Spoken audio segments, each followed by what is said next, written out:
सबके दीवाना बनवले बाय। गौरा के बहुरवा दुल्हवा सबके दीवाना बनवले बाय।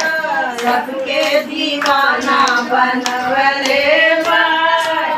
अपनात भवन रमाया नटुरवा अपनात कले बोला भंगिया नटुरवा।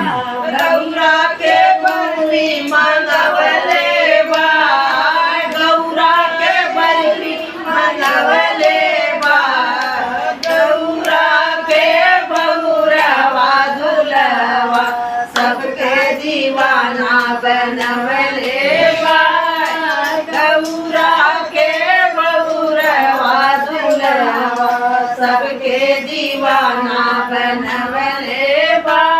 अपना तो खमे बोला तुम्ही सुरैया अपना तो पिए बोला तुम्ही सुरैया। गौरा से ठंडा मंगवले बाय। गौरा के ठंडा मंगवले बाय। गौरा के बहुरवा दुल्हवा सबके दीवाना बनवले बाय।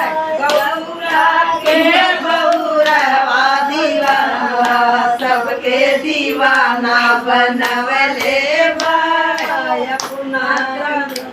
अपना लगा मैं भस्मी भभूतिया अपना लगा मैं भस्म भभूतिया।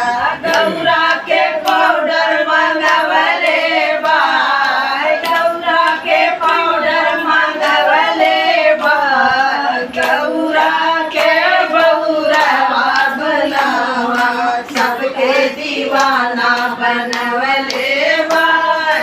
गौरा के बहुरवा दुल्हवा सबके दीवाना बनवले बाय। अपना बजावे बोला डमरू बसलवा अपना बजावे बोला डमरू त्रिशूलवा। गौरा के डीजे लगवले बाय। गौरा के डीजे लगवले बाय।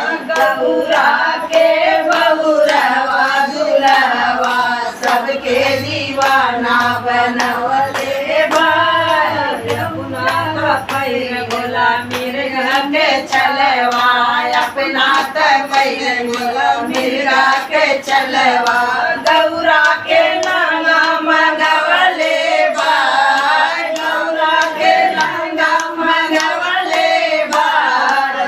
गौरा के बहुरवा दुल्हवा सबके दीवाना बनवले बाय। गौरा के बहुरवा दुल्हवा सबके दीवाना बनवले बाय।